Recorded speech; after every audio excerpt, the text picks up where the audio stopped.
Lorsque les Alliés libérèrent les camps de concentration, ils capturèrent de nombreuses femmes servant comme gardes SS sur les lieux mêmes où elles opéraient. Cependant, lorsque les poursuites commencèrent après la guerre, la priorité fut donnée aux hommes SSCS. Cela permit à un grand nombre d'entre eux d'être libérés sans avoir à répondre de leurs actes devant la justice. De nombreux officiers SS furent sommairement exécutés par les Soviétiques lors de la libération des camps, tandis que d'autres furent envoyés dans des goulags. Seules quelques femmes gardiennes furent jugées officiellement, principalement devant les tribunaux d'Auschwitz, Ravensbrück, Stutthof et Majdanek.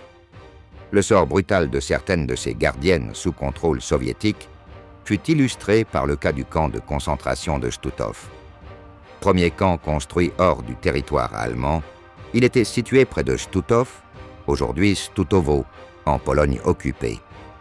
Initialement conçu comme un lieu d'internement pour les prisonniers politiques polonais, il devint un lieu de travail forcé et de massacre à mesure que la Seconde Guerre mondiale progressait. Opérationnel jusqu'à sa libération par les forces soviétiques le 9 mai 1945, le camp de concentration de Stutthof compta environ 63 000 à 65 000 prisonniers morts à la suite d'exécutions, de famines, de maladies et de conditions de vie inhumaines. Les conditions de vie à Stutthof étaient épouvantables. Les prisonniers étaient entassés dans des baraquements surpeuplés, mal abrités et sans chauffage, surtout pendant les rudes hivers d'Europe de l'Est. Ces baraquements étaient insalubres, infestés de parasites et quasiment dépourvus de ventilation. Les rations alimentaires étaient minimales, souples, liquides et pain rassis, ce qui entraînait une malnutrition généralisée et un état de santé déplorable. Les maladies se propageaient sans contrôle en raison de l'insalubrité et du manque de soins médicaux adéquats. Le typhus, par exemple, ravagea le camp pendant les hivers 1942 et 1944. L'administration du camp était extrêmement brutale. Les gardes SS, souvent soutenus par des auxiliaires ukrainiens, maintenaient un climat de terreur par des violences physiques systématiques. Coups, tortures et exécutions pour désobéissance ou délits mineurs étaient une monnaie courante. Le camp était entouré de barbelés électrifiés qui isolaient complètement les prisonniers et rendaient toute tentative d'évasion difficile. En juin 1944, Stutthof fut transformé en camp d'extermination où le gaz Zyklon B était utilisé pour perpétrer des massacres. La chambre à gaz pouvait accueillir environ 150 personnes simultanément et fut utilisée pour exterminer des milliers de prisonniers, notamment les malades, les personnes âgées ou les personnes incapables d'effectuer des travaux forcés. De plus, le personnel médical du camp participait activement au massacre en administrant des injections mortelles aux prisonniers blessés ou gravement malades. L'infirmerie devint ainsi également un lieu d'exécution.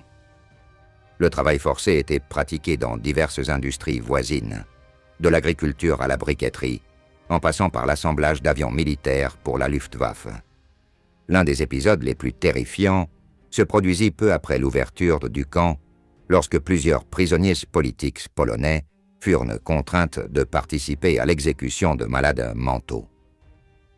Ces prisonniers devaient en creuser des fosses communes où les victimes étaient ensuite exécutées par les troupes nazies. Durant son fonctionnement, le Stutthof comptait un grand nombre de gardiennes, appelées Aufseherinnen. Près de 50 femmes y servaient, effectuant des tâches de surveillance et de contrôle des détenus, recourant fréquemment à des méthodes extrêmement cruelles. Ces femmes se sont forgées une réputation macabre pour leur brutalité et leur sadisme, devenant ainsi parmi les figures les plus violentes du système pénitentiaire nazi. À la fin de la guerre, de nombreuses gardes furent jugées et reconnues coupables de leurs crimes, certaines étant même exécutées. Parmi elles, Elisabeth Becker, née à Neidenburg, aujourd'hui Nizyka, en Pologne, devint l'une des gardes les plus tristement célèbres pour son comportement particulièrement impitoyable.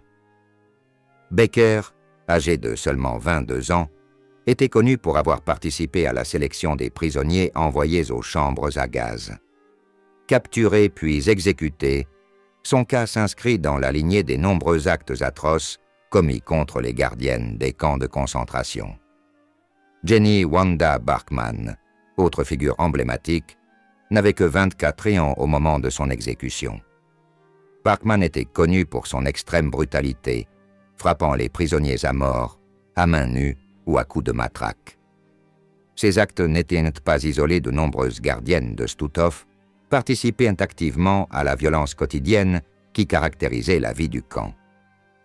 Gerta Bothe a également servi à Stutthof et était connue pour sa cruauté. Elle a ensuite justifié ses actes en affirmant avoir agi sous la contrainte et par crainte pour sa propre sécurité. Après la guerre, elle a été condamnée à 10 ans de prison, mais a été libérée au milieu des années 1950. Dans une interview ultérieure, elle a exprimé une absence alarmante de remords. Tentant d'expliquer son rôle, elle a affirmé que l'erreur n'était pas la sienne, mais celle du système du camp, affirmant qu'elle n'avait pas le choix, car elle craignait d'être elle-même une victime. Après la guerre, les Alliés commencèrent à juger les personnes impliquées dans l'Holocauste, notamment les gardiennes de Stutthof. Lors du premier procès, 6 femmes furent accusées d'être surveillantes au camp. Les attitudes des accusés variaient certaines, comme Becker, affichaient une attitude provocatrice d'autres, comme Bachmann, manifestaient de la nervosité sans pour autant reconnaître l'ampleur de leurs crimes certaines, quant à elles, semblaient indifférentes, allant même jusqu'à flirter avec les gardiens masculins pendant les débats. L'accusation présenta des preuves accablantes de la brutalité et des meurtres systématiques perpétrés au camp. Les témoignages de survivantes détaillèrent les traitements impitoyables infligés par les gardiens. 5 femmes furent condamnées à mort: Jenny Wanda Bachmann, Elisabeth Becker, Gerda Steinhoff, Wanda Klaff et Ewa Paradis. Le 4 juillet 1946, ces femmes et d'autres gardiens furent exécutés publiquement sur une colline de Gdansk, devant une foule d'environ 200 000 personnes. Elles furent conduites à la potence une par une. Bachmann fut la première à être exécutée, luttant pendant plusieurs minutes avant de succomber. Le caractère public de ces exécutions visait à envoyer un message clair, mettre en garde ceux qui pourraient envisager de commettre des atrocités similaires. Cependant, tous les gardes du Stutthof n'ont pas connu le même sort. Certains ont réussi à s'échapper et à disparaître dans l'anonymat, tandis que d'autres subissent encore les conséquences de leurs actes des décennies plus tard. Un cas emblématique est celui d'Irmgard Furchner, condamné en décembre 2020 à 99 ans pour sa complicité dans la mort de plus de 10 500 personnes, alors qu'elle travaillait comme secrétaire à Stutthof pendant la Seconde Guerre mondiale. Bien qu'elle occupât un poste administratif en tant que civile, un tribunal allemand a estimé que Furchner était pleinement consciente des atrocités commises. Elle a été condamnée à 2 ans de prison avec sursis à l'issue d'un procès qui a duré plus de 40 jours. Ce jugement pourrait être l'un des derniers procès liés aux crimes du régime nazi. Maria Mandel, membre SS autrichienne, devint tristement célèbre pour son rôle de gardienne dans les camps de concentration nazis, notamment à Auschwitz-Birkenau et à Ravensbrück. Son implication dans ce système commença peu après l'Anschluss en 1938, lorsqu'elle rejoignit la SS et fut affectée à plusieurs camps. Son premier poste fut celui de Lichtenburg, l'un des premiers camps nazis où elle travailla comme surveillante. En avril 1942, Mandel fut nommée surveillante principale du camp de femmes d'Auschwitz-Birkenau, avec un pouvoir considérable sur l'administration et le traitement des prisonnières, influençant directement le sort de milliers de personnes. Elle était connue pour son comportement imprévisible. Bien qu'elle ait parfois fait preuve de favoritisme envers certains prisonniers, elle pouvait rapidement se montrer cruelle, les envoyant sans hésitation aux chambres à gaz. Lors des sélections, elle les aurait battus à coups de fouet et de pied. Des rapports font état de son implication directe dans la mort de plus de 500 000 personnes en supervisant le transport de femmes et d'enfants vers les chambres à gaz. Elle a également collaboré à des expériences pseudo-médicales menées par des médecins SS, dont Joseph Mengele, participant à la sélection des femmes pour ces expériences qui ont causé de grandes souffrances, voire la mort. Sous son administration, les conditions de vie dans les camps de femmes étaient épouvantables. Les prisonnières souffraient d'une surpopulation extrême, de la faim et de maladies endémiques. Elles étaient souvent regroupées sans nourriture ni conditions sanitaires adéquates, ce qui entraînait des taux de mortalité élevés. Une survivante a décrit comment Mandel sélectionnait personnellement les femmes à transporter vers les chambres à gaz, les soumettant à des jours de privation avant leur exécution.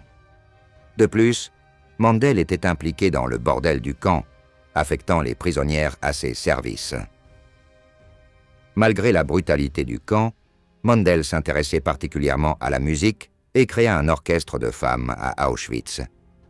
Cet orchestre jouait pour l'administration du camp et constituait un outil de contrôle sur les prisonnières. Selon une prisonnière nommée Lucia Adelsberger, les femmes, épuisées par le travail, devaient marcher au rythme de la musique. La musique était obligatoire pour les discours des commandants et les exécutions. En novembre 1944, Mandel fut transféré au camp annexe de Meldorf pour travailler à la production militaire. Cependant, avec l'effondrement du régime nazi en mai 1945, elle tenta en vain de fuir vers sa ville natale. Son père refusa de l'aider et, alors qu'elle cherchait refuge chez sa sœur, elle fut arrêtée par les troupes américaines le 10 août. Lors de ses premiers interrogatoires, Mandel fit preuve d'une intelligence froide et d'un dévouement au travail qui choquèrent ses ravisseurs, révélant sa profonde implication dans les atrocités commises. D'abord détenue dans une cellule de l'ancien camp de concentration de Dachau, elle y resta plusieurs mois. En mai 1946, elle fut filmée par des soldats américains, démontrant le contraste entre son ancienne autorité et son statut actuel de prisonnière. En novembre 1946, elle fut remise aux autorités polonaises pour répondre de ses crimes.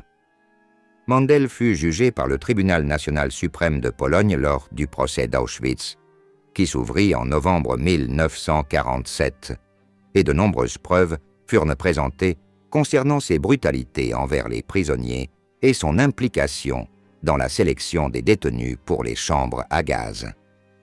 Les témoignages recueillis dressent un sombre portrait du comportement profondément sadique de nombreux individus associés au camp de concentration nazi. Durant son séjour à Auschwitz, de nombreux cas de comportement inhumain ont été documentés, des prisonniers étant battus pour des infractions mineures, tandis qu'une satisfaction troublante était manifestée dans l'infliction de souffrances. Dans le cas de Maria Mandel, son implication directe dans la mort d'environ 500 000 femmes et enfants était étayée par des preuves la dépeignant comme une figure cruelle et impitoyable.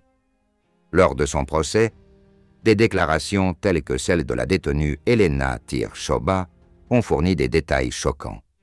Selon ces déclarations, Mandel trouvait du plaisir même dans une frénésie de violence physique, manifestant une transformation physique troublante, que beaucoup ont interprétée comme un plaisir visible dans son propre sadisme. Le procès, largement couvert par la presse internationale, révéla la brutalité systématique de son administration.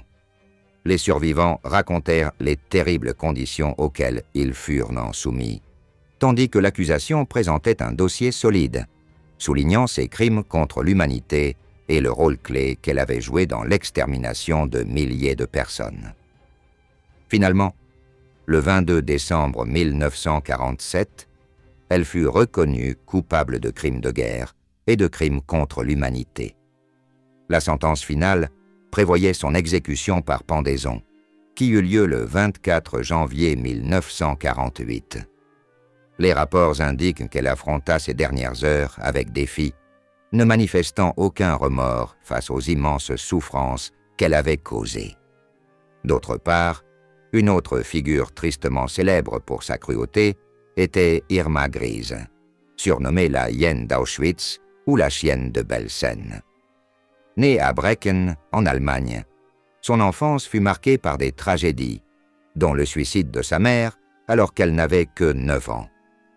Elle abandonna l'école à 14 ans pour rejoindre la Ligue des jeunes filles allemandes, une organisation nazie visant la jeunesse du pays.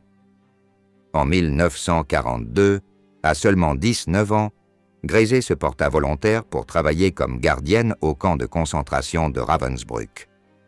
Son ascension rapide dans un environnement marqué par l'horreur reflétait son dévouement au régime et sa capacité à incarner la terreur. En mars 1943, elle fut transférée à Auschwitz-Birkenau. Elle y devint commandante adjointe des gardiennes et supervisa directement entre 20 000 et 30 000 prisonnières.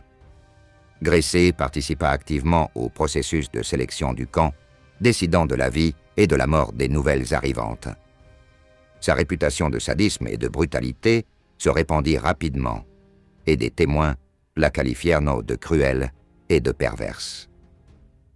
Gisela Perl, médecin des prisonnières, déclara n'avoir jamais rencontré quelqu'un d'aussi profondément dépravé et d'une cruauté aussi imaginative qu'Irma Gries.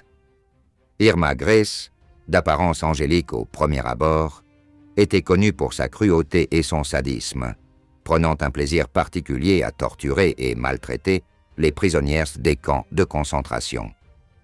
Parmi ses méthodes les plus atroces figuraient les coups de fouet délibérés sur les seins des prisonnières et les interventions chirurgicales sans anesthésie pratiquées par le médecin du camp, dans le seul but de se délecter de la souffrance d'autrui.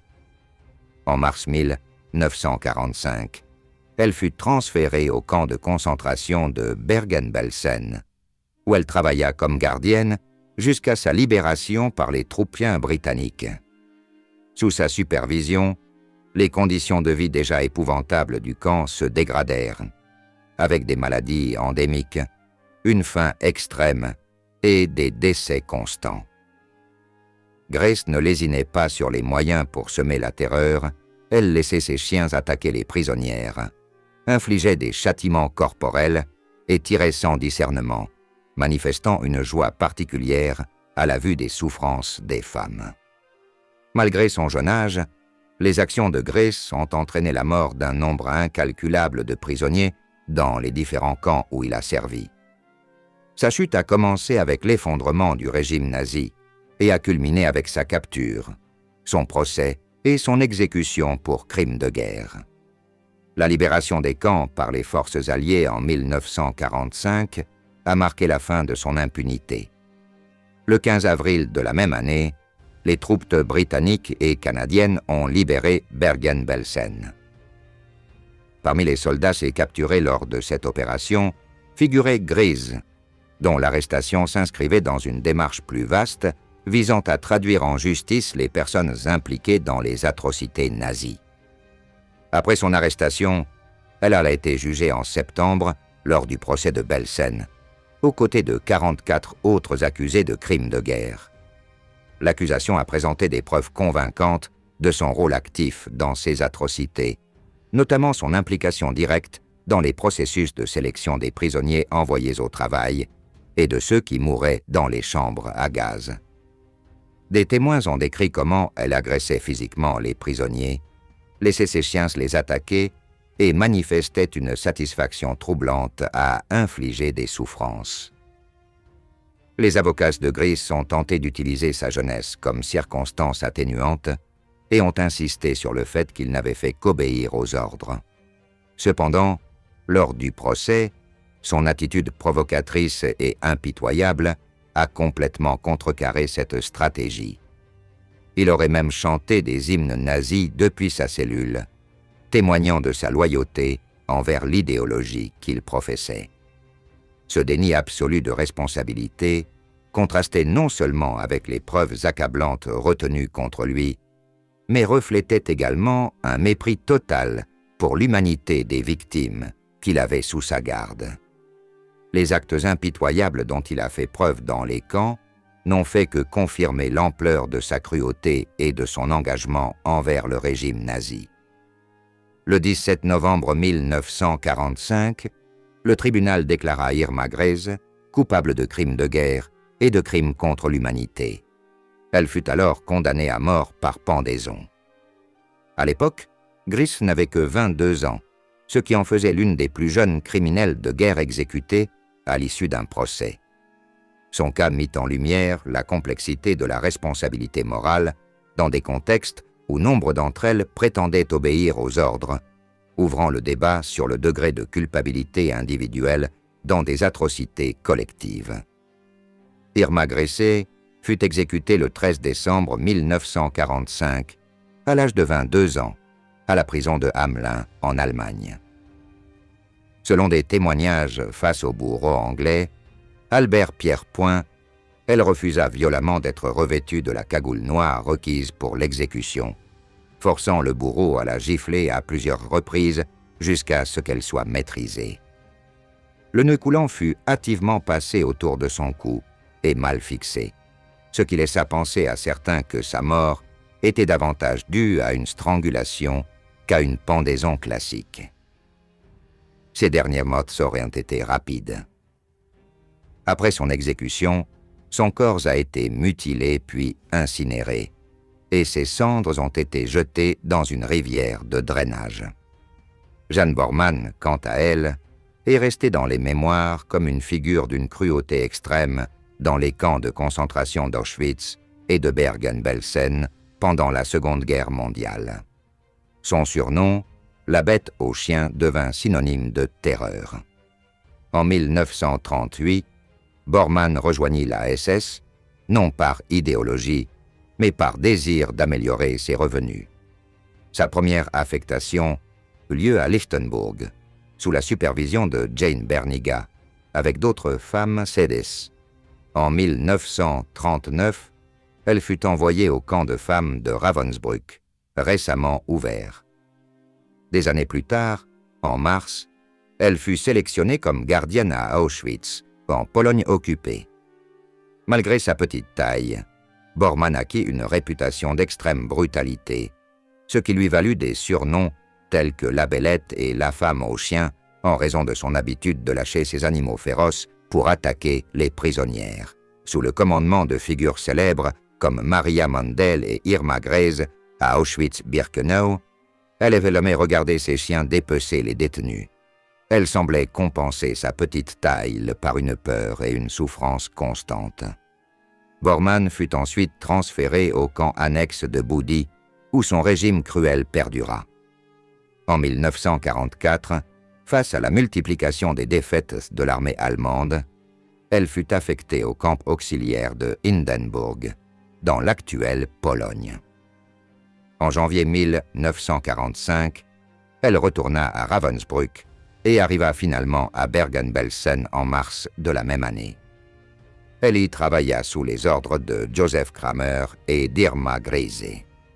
Bergen-Belsen était décrit comme un enfer pire que toutes les souffrances imaginables. Lorsque l'armée britannique libéra le camp le 15 avril 1945, elle y trouva plus de 10 000 corps et environ 60 000 survivants souffrant dans des conditions atroces. Bormann et d'autres SF furent contraints de porter les corps, préfigurant le sort qui les attendait en représailles de leurs crimes. Bien qu'elle ait tenté d'échapper aux conséquences de la défaite allemande, Bormann a été capturée par les forces britanniques et placée en détention avec d'autres responsables des horreurs qui ont marqué les camps de concentration. La chute de Juana Bormann fut aussi rapide que troublante.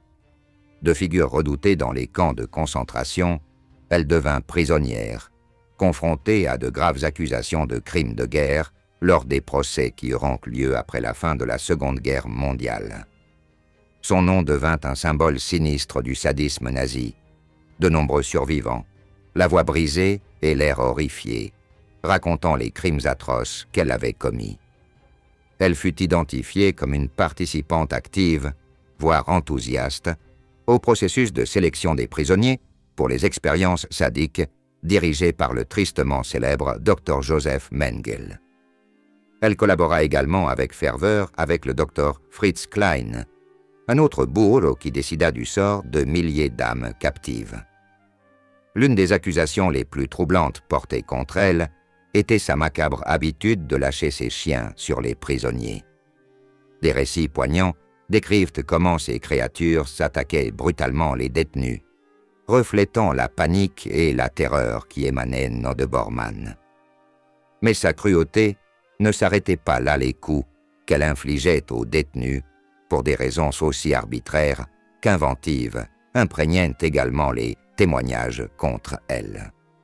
Selon Alexandra Sivida, détenue, Bormann frappait à plusieurs reprises des prisonniers simplement parce qu'ils portaient des vêtements décents.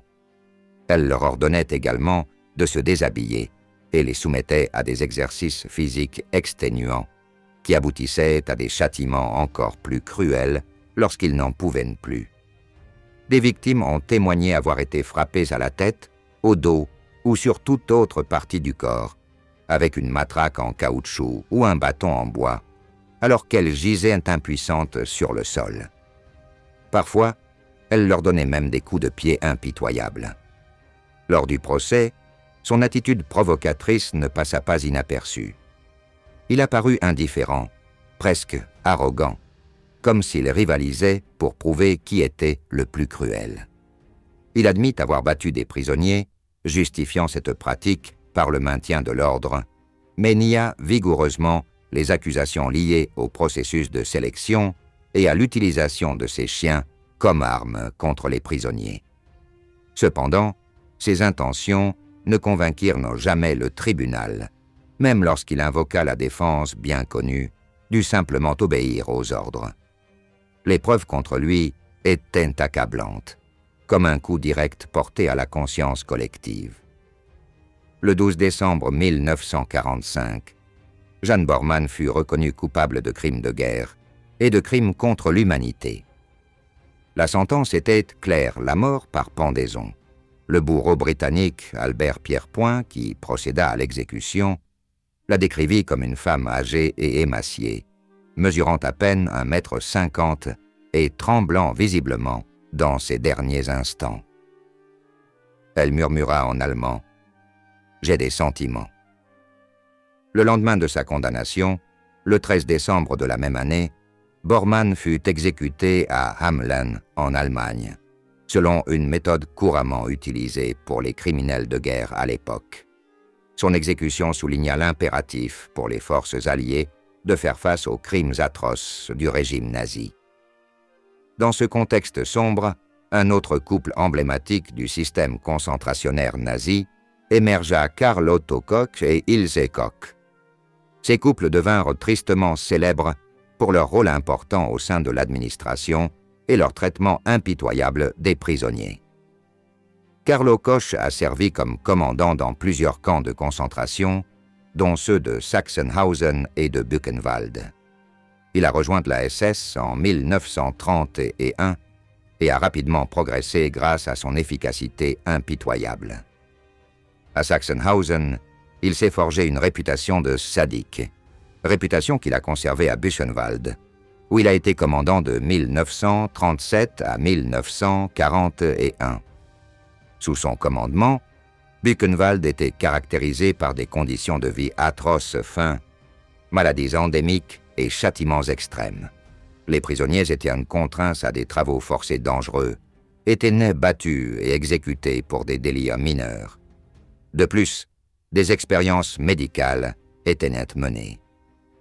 Koch et sa femme, Ilse, vivaient dans un luxe inconcevable comparé aux souffrances des prisonniers, exploitant l'extraction de l'or des cadavres. Ilse était surnommée la chienne de Buchenwald pour son comportement sadique envers les prisonniers. La rumeur disait qu'elle sélectionnait des détenus tatoués pour les exécuter et utilisait leur peau pour créer des objets tels que des abat-jours. Bien que ces histoires soient peut-être quelque peu exagérées dans les récits d'après-guerre, elles reflètent en sa cruauté et son obsession pour la peau humaine. Il sait superviser non seulement la brutalité du camp, mais y participait activement, ordonnant la construction d'un manège couvert par le travail forcé, ce qui entraîna la mort de plusieurs détenus. Elle était connue pour sillonner le camp à cheval, piétinant les prisonniers avec son cheval et agressant quiconque croisait son chemin. La chute de ces personnalités fut marquée par des enquêtes et des procès qui révélèrent leurs pratiques corrompues et les atrocités commises durant leur mandat. Le déclin de Carlo Koch commença en 1941 par une enquête interne menée par le chef SS et policier Josias von Waldeck, suite à des rumeurs de corruption et de détournement de fonds au sein de son administration à Buchenwald. Malgré la découverte d'importants postes de vin, Koch réussit initialement à échapper à de graves conséquences grâce à ses relations au sein de la SS, notamment avec Heinrich Himmler. Il fut expulsé de Buchenwald, mais réaffecté au commandement du camp de concentration de Majdanek, connu pour ses conditions de détention brutales et ses massacres. Cependant, la surveillance à son encontre continua. Le 24 août 1943, une nouvelle enquête menée par le juge SS Konrad Morgen aboutit à l'arrestation de Karl Koch. Les chefs d'accusation comprenaient détournement de fonds et meurtre prémédité pour empêcher les témoins de témoigner contre lui. Son procès s'ouvrit en décembre 1944 et il fut reconnu coupable et condamné à mort par le tribunal SS. Il fut exécuté le 5 avril 1945, quelques jours avant la libération de Buchenwald par les forces alliées. Son corps fut incinéré au crématorium du camp, symbolisant la fin de son règne de terreur. Les ennuis judiciaires d'Ilse Koch commencèrent après l'arrestation de son mari. Elle fut initialement acquittée lors du procès SS de décembre 1944, où l'accent fut mis sur les crimes de Karl Koch. Cependant, son surnom de la chienne de Buchenwald et les accusations la liant à des atrocités, notamment la sélection de prisonniers tatoués pour les exécutions, la maintinrent sous les feux de la rampe. Après la guerre, Ilse fut arrêté par les forces américaines le 30 juin 1945, après avoir été identifié par un ancien prisonnier. En 1947, elle fut jugée avec 30 autres accusés par un tribunal militaire américain à Dachau. Lors de ces procès, il n'était pas nécessaire de prouver des actes de violence spécifiques, il suffisait de prouver que Koch avait fait partie du réseau criminel de Buchenwald. Le 14 mai 1947, elle fut reconnue coupable et condamnée à la réclusion à perpétuité. Mais les batailles juridiques ne s'arrêtèrent non pas là. Après sa libération de la prison de Landsberg en 1949, la justice ouest-allemande ordonna à nouveau son arrestation à la demande du gouvernement américain. Cette fois, elle était accusée de crimes contre des citoyens allemands, des aspects qui n'avaient pas été abordés lors de ses précédents procès. Le procès s'ouvrit à Ansbach le 27 novembre 1950 et dura 7 semaines. Au cours du procès, 250 personnes furent entendues, dont beaucoup détaillèrent les abus commis par Ilse, notamment son implication présumée dans la sélection et les mauvais traitements infligés aux prisonniers. Au cours de ces audiences, la santé mentale de Koch se détériora rapidement, la conduisant à de fréquentes crises de nerfs. Parmi les accusations les plus atroces figurait sa complicité dans la sélection de prisonniers tatoués pour meurtre et la fabrication présumée de lampes à partir de peau humaine, bien que cette dernière accusation ait été rejetée faute de preuves concluantes. Certains témoins la décrivirent également comme une femme aux appétits sexuels incontrôlables, qui organisait dans sa demeure des événements licencieux impliquant des habitants de la ville voisine et des militaires sous le commandement de son mari. Les atrocités les plus choquantes se déroulaient à l'intérieur du camp. Ilse était connu pour forcer les prisonnières à se livrer à des actes sexuels contre leur gré, pour satisfaire ses caprices les plus sombres ou simplement pour tromper son ennui. Ceux qui refusaient d'obtempérer étaient humiliés et brutalement battus. Il était interdit de la regarder droit dans les yeux. Ceux qui le faisaient étaient exécutés sur le champ. De plus, elle harcelait physiquement les détenus, allant jusqu'à s'exposer de manière provocante, punissant sévèrement celles qui ne répondaient pas comme elle l'espérait.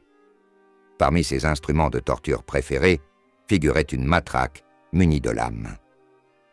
L'une des pratiques les plus grotesques associées à Ilse consistait à confiner les prisonniers dans des enclos et à relâcher des chiens sauvages qui les attaquaient pendant qu'elle regardait et riait de ce spectacle macabre.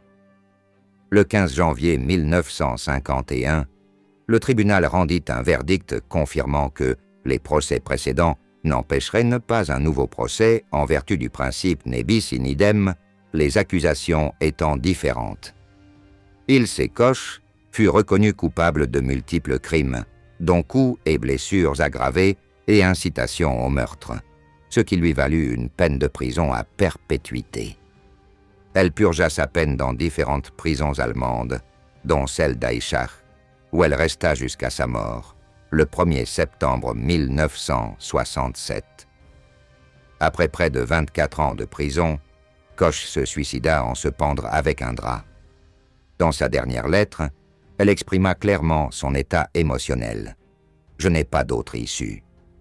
La mort est ma seule délivrance sous la blouse blanche de la mort. » Margot Drexel, née le 17 mai 1908, s'est fait connaître comme gardienne dans le système concentrationnaire nazi pendant la Seconde Guerre mondiale. Après avoir travaillé dans un bureau à Berlin, Drexel a débuté sa carrière en arrivant à Ravensbrück le 31 janvier 1941 pour commencer sa formation. Elle a débuté comme gardienne subalterne, mais a rapidement gravi les échelons jusqu'au poste de SS Rapportführerin sous la supervision de Johanna Langfeld. À Ravensbrück, Drexel supervisait les prisonniers du camp, connu pour ses conditions de détention inhumaines et la brutalité de ses traitements. Au fil du temps, elle s'est fait connaître pour sa cruauté et ses abus de pouvoir. Son rôle de gardienne impliquait l'application stricte du règlement du camp, souvent par le biais de châtiments corporels et d'intimidations psychologiques.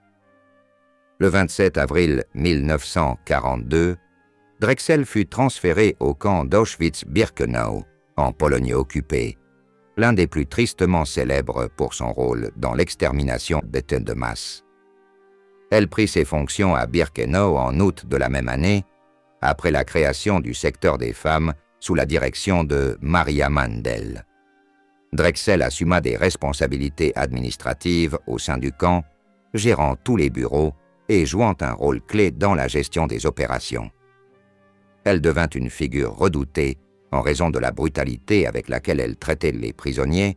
Elle organisait fréquemment des sélections internes pour déterminer qui serait envoyé aux travaux forcés et qui serait envoyé directement aux chambres à gaz. Ces actions étaient menées avec une efficacité redoutable, aggravant l'impact psychologique sur les victimes, en apparaissant vêtues d'une blouse blanche et de gants qui imitaient l'image d'un professionnel de la santé. Des témoins ont décrit Drexel comme un personnage profondément dérangeant, remarquable par son comportement vulgaire et son apparence physique, marqué par des dents proéminentes qui semblaient ajouter encore plus de froideur à sa présence intimidante. Bien qu'elle frappât rarement les prisonniers au point d'abîmer leurs dents, elle était connue pour asséner des gifles et des coups violents si ses ordres n'étaient pas exécutés. Parmi les témoignages les plus poignants, on trouve celui où elle forçait les prisonnières à se déshabiller et à rester nues pendant de longues périodes, une pratique humiliante qui soulignait l'indignité inhérente au système. Plus tard dans la guerre, le 1er novembre 1944, Drexel fut nommé Oberaufseherin, surveillante en chef, au camp de concentration de Flossenbürg. Elle continua de perpétrer des actes d'oppression contre les prisonniers et assuma également la tâche de former les nouvelles gardiennes, veillant ainsi à ce que le cycle de violence institutionnalisée et d'abus du système nazi soit perpétué par les générations suivantes de personnel du régime. Cependant, le règne de terreur de Margot Drexel n'était pas destiné à durer. Dans les premiers émois de 1945, le régime nazi commença à s'effondrer et la situation devint de plus en plus désespérée pour le personnel SS.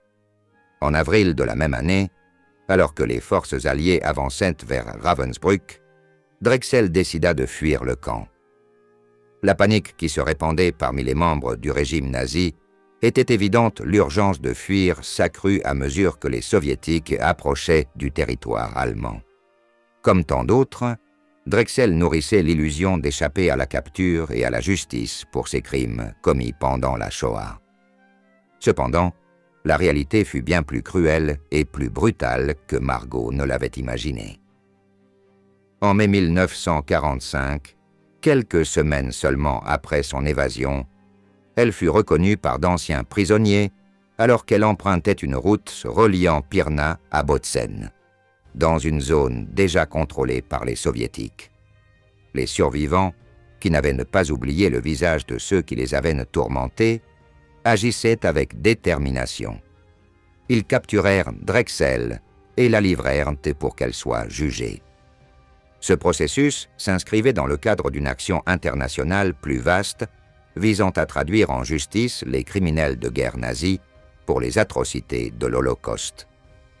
Les autorités soviétiques ont mené de nombreux procès contre d'anciens membres de la SS, ciblant en particulier ceux qui avaient commis des crimes de guerre et des crimes contre l'humanité. Drexel, jugé pour ses actions au sein du système concentrationnaire, était accusé spécifiquement de son rôle à Auschwitz, Flossenbürg et Ravensbrück. Les témoignages des survivants ont joué un rôle déterminant lors du procès. Avec cruauté et précision, ils ont décrit les conditions inhumaines et la violence impitoyable que Drexel et ses collègues avaient exercées. Ces actes sadiques, notamment ses brutalités physiques et ses tourments psychologiques, étaient au cœur du dossier de l'accusation. Les témoignages ont dépeint Drexel comme une figure d'une cruauté extrême, usant de son pouvoir avec un sadisme impitoyable. Elle fut finalement condamnée à mort pour ses crimes. L'exécution, par pendaison entre mai et juin 1945 à Bautzen, en Allemagne, eut lieu peu après sa condamnation. Bien que la date exacte de l'événement soit incertaine, la méthode employée démontre clairement la gravité de ces actes. Pendant ce temps, une autre femme, dont la cruauté résonnait profondément, était Hildegard Lösche, surnommée la tigresse ou la sanglante, selon le souvenir que les victimes, qui avaient le malheur de croiser son chemin, préféraient lui laisser. Née à Berlin, elle était une figure imposante, grande, robuste, avec une épaisse chevelure brune qui suggérait une apparence presque quelconque. Mais cette façade ordinaire cachait un véritable démon, comme en témoignent les survivants des camps de concentration nazis. Löscher a laissé une marque indélébile par sa brutalité dans des lieux comme Majdanek et Auschwitz. On sait peu de choses de sa jeunesse, hormis quelques détails. Elle travaillait comme infirmière et avait eu plusieurs enfants avant ses 22 ans. C'est précisément à cet âge qu'elle décida de s'engager comme gardienne au camp de concentration de Majdanek, forte de son expérience d'infirmière. On ignore si elle avait des liens avec le Parti national-socialiste avant d'occuper ce poste. Elle s'était simplement portée volontaire pour travailler dans les camps. Durant son séjour à Majdanek, de nombreux témoignages attestent de la cruauté inhumaine avec laquelle Hildegard agissait. Selon Janina Latovitch, une survivante, Löscher était une bête sanguinaire. elle aimait utiliser son fouet avec un sadisme impitoyable, provoquant des saignements abondants chez les prisonnières. Elle paradait toujours dans le camp armée d'un pistolet, vantant sa précision devant les détenus terrifiés. Instiller la peur était sa véritable spécialité.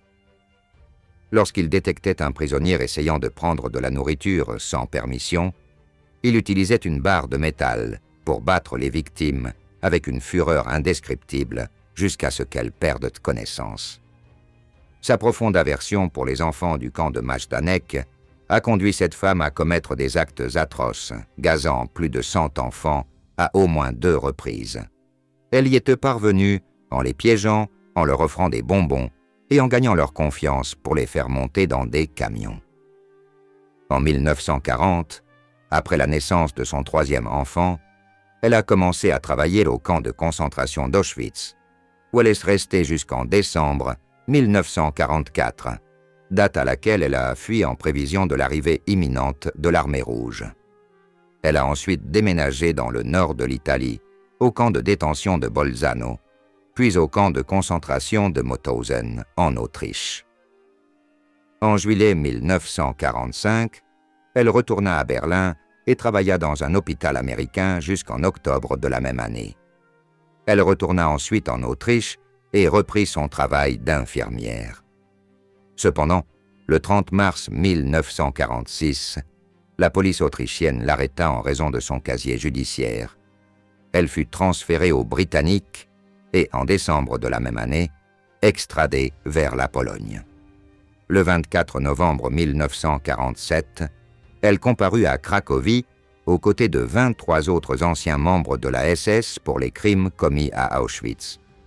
Parmi eux se trouvaient également 3 autres femmes ayant travaillé comme gardiennes dans les camps Alice Orlovsky, Thérèse Brandel et Louise Danz.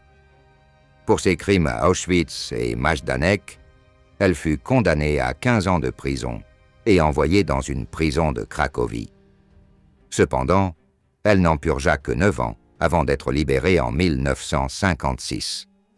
Après avoir recouvré sa liberté, elle reçut une compensation financière du gouvernement ouest-allemand pour son emprisonnement présumé de près de 2 décennies. Durant cette période, elle reconstruisit sa vie, se consacrant aux tâches ménagères, s'occupant de ses enfants et vivant discrètement au sein de sa communauté. Cependant, alors que son passé semblait enterré, le gouvernement allemand rouvrit les dossiers impliquant Majdanek.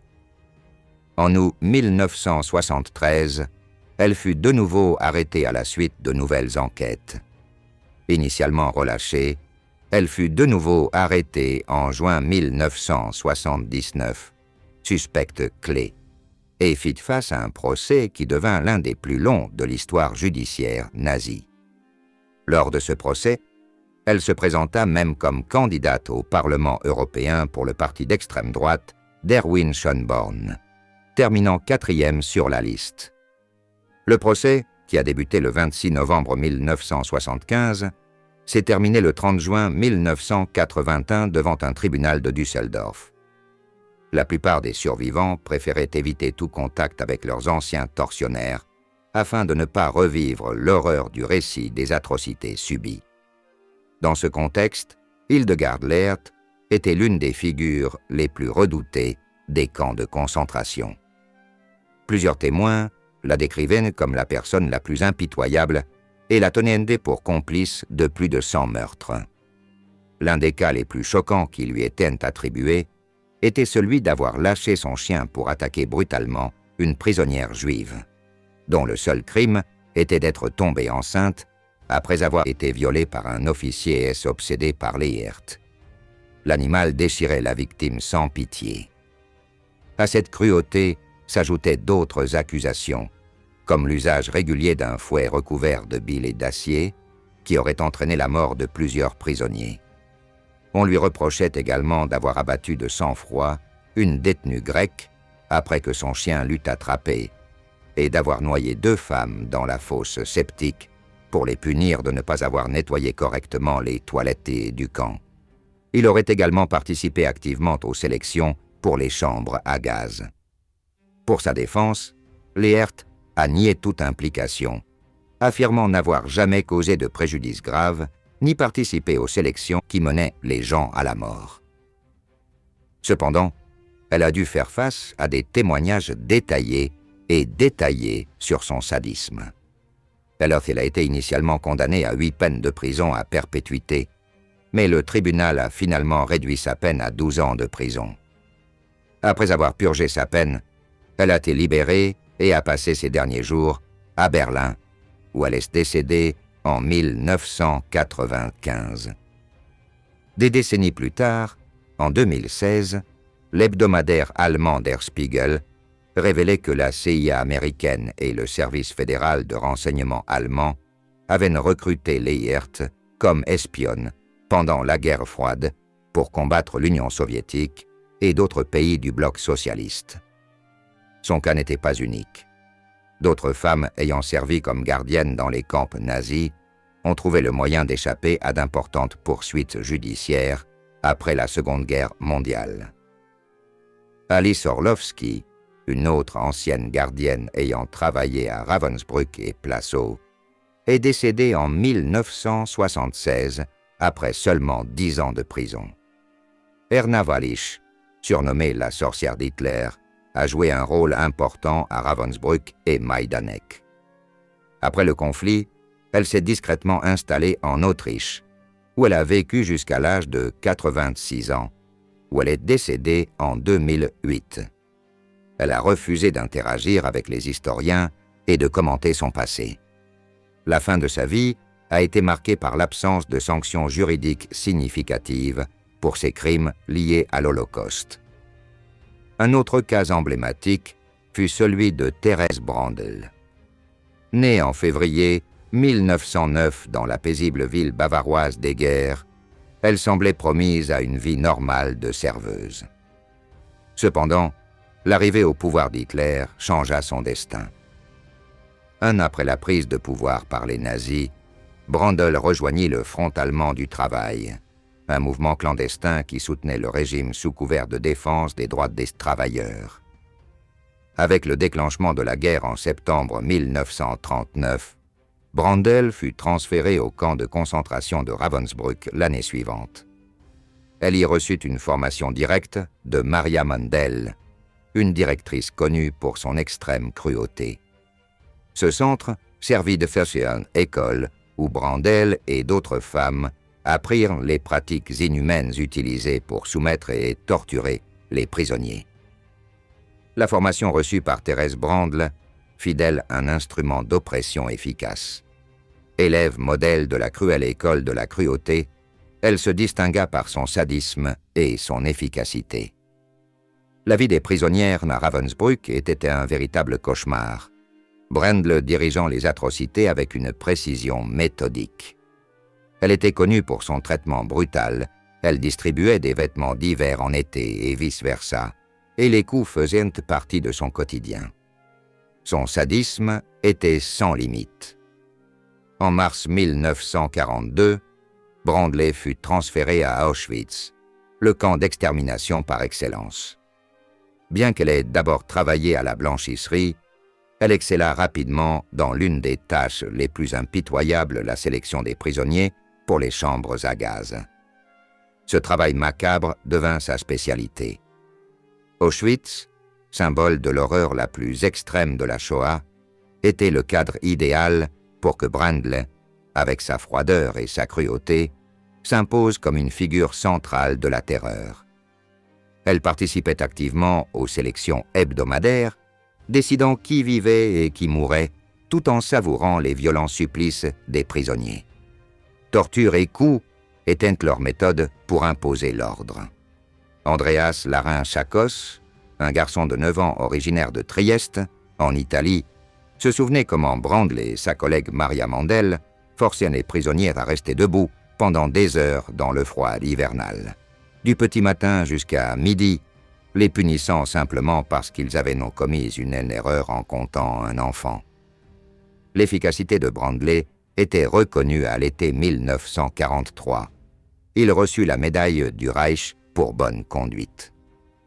Pendant ce temps, Auschwitz continuait d'être un lieu de mort systématique, avec au moins 1 100 000 personnes assassinées entre 1940 et 1945. Le destin de Brandley commença à basculer lorsque le 27 janvier 1945, l'Armée rouge libéra Auschwitz. À cette époque, Brandl avait déjà été transféré à Meldorf, un camp annexe du camp de concentration de Dachau, où les conditions de détention restaient tout aussi cruelles. Le 27 avril de la même année, elle participa à une marche de la mort vers la Bavière, tentant désespérément d'échapper à la justice qui, elle le savait, la rattraperait tôt ou tard. Son évasion fut de courte durée. Le 29 août 1945, elle fut capturée par l'armée américaine dans les montagnes bavaroises et envoyée dans un camp de détention. Là, elle attendit son interrogatoire avant d'être remise aux autorités polonaises. Brandley passa des semaines emprisonnée à Montelupich, près de Cracovie, en attendant son procès devant la Cour suprême polonaise. En prison, elle partagea une cellule avec des personnalités célèbres pour leurs crimes à Auschwitz, comme Maria Mandel, la bête d'Auschwitz, et avec Stanisława Rachwałowa, un survivant polonais qui avait souffert sous l'administration de Mandel. Lors d'un épisode unique de sa détention, Rachwałowa fut témoin de la dépression nerveuse de Brandley. Dans l'un des moments les plus sombres et les plus tendus, elle vit Brandley allongé sur le sol, pleurant et implorant pardon pour ses actes passés.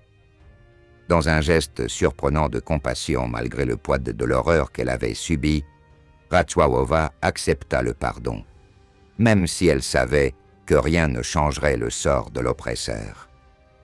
Le 22 décembre 1947, la Cour suprême polonaise condamna Thérèse Brandley à la peine capitale.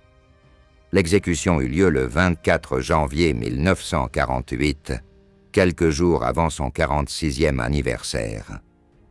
Sa mort ne provoqua ni larmes, ni émotion, ni regret. Seul le silence d'une vie qui s'acheva de la même manière cruelle qu'elle avait employée pour tant d'autres.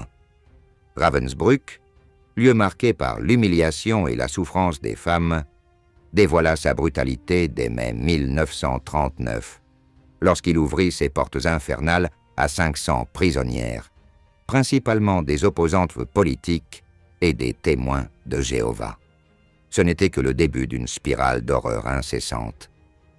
En avril 1941, le camp s'agrandit, accueillant également des prisonniers de sexe masculin, reflétant la répression croissante et la diversité de ses victimes.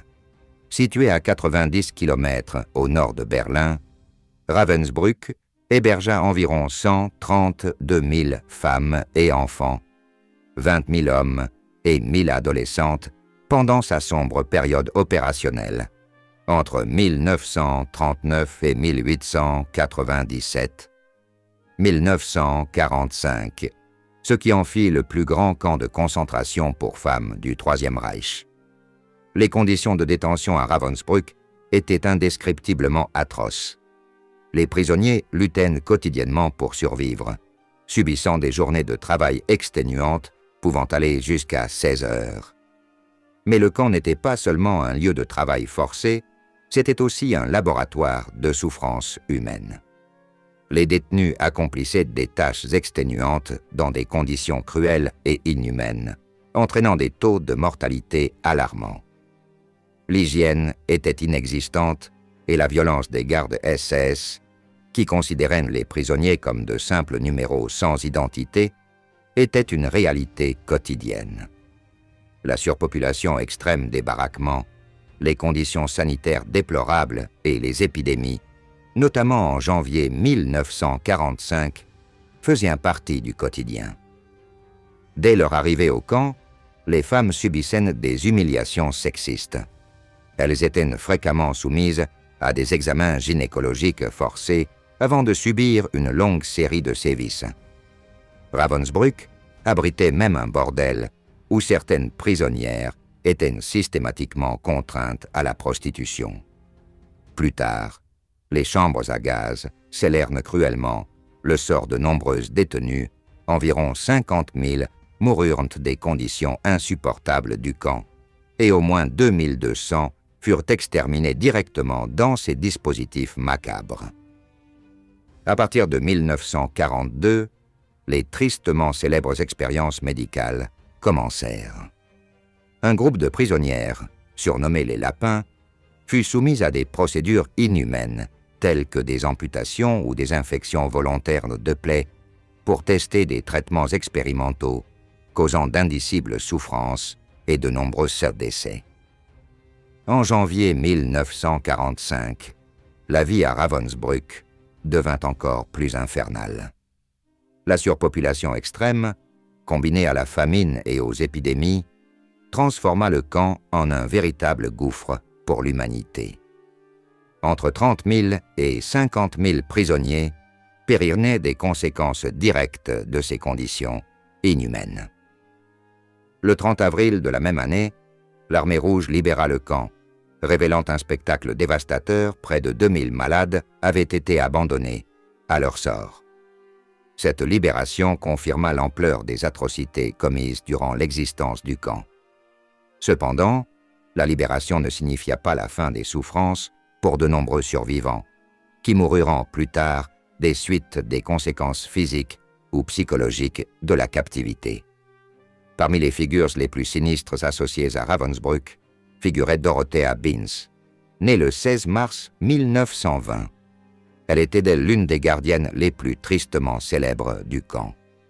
Engagée dans la SS, elle débuta sa carrière au camp en 1939, se faisant connaître pour son sadisme terrifiant, qui fit d'elle une figure redoutée pour son implication directe dans les tortures physiques et les exécutions.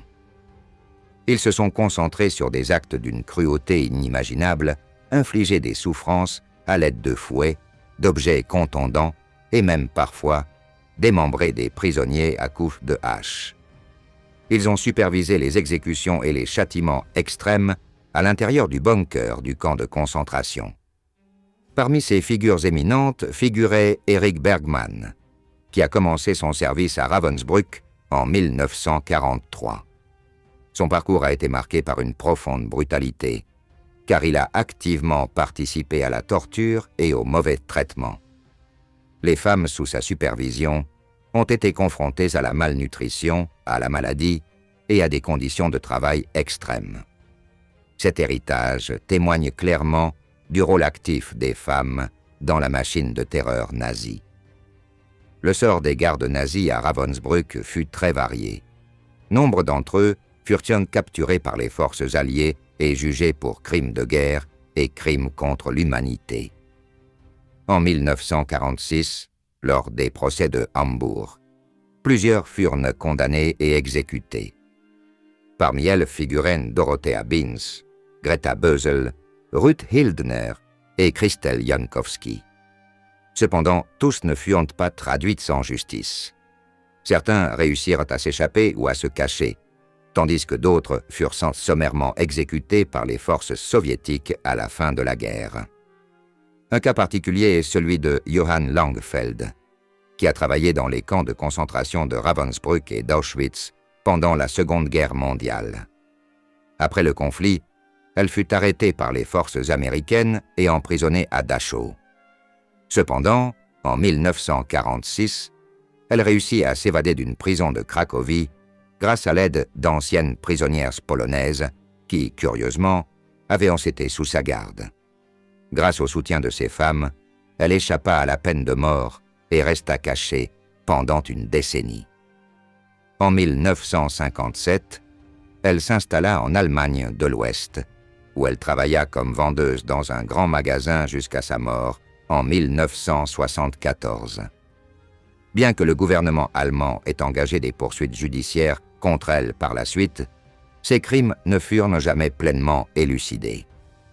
Hertha Hert, quant à elle, a travaillé comme gardienne dans au moins 4 camps de concentration, dont celui de Ravensbrück. En avril 1945, après la libération de Bergen-Belsen par les troupes britanniques, elle fut arrêtée et soumise au procès de Belsen la même année. Elle fut condamnée à 15 ans de prison pour sa participation aux atrocités. Cependant, 6 ans plus tard, elle fut libérée et reconstruisit sa vie sous le pseudonyme de Hertan Naumann. Elle vécut en Allemagne jusqu'à sa mort en 1997, à l'âge de 92 ans, mettant un terme à son histoire sans avoir pleinement payé les conséquences de ses actes.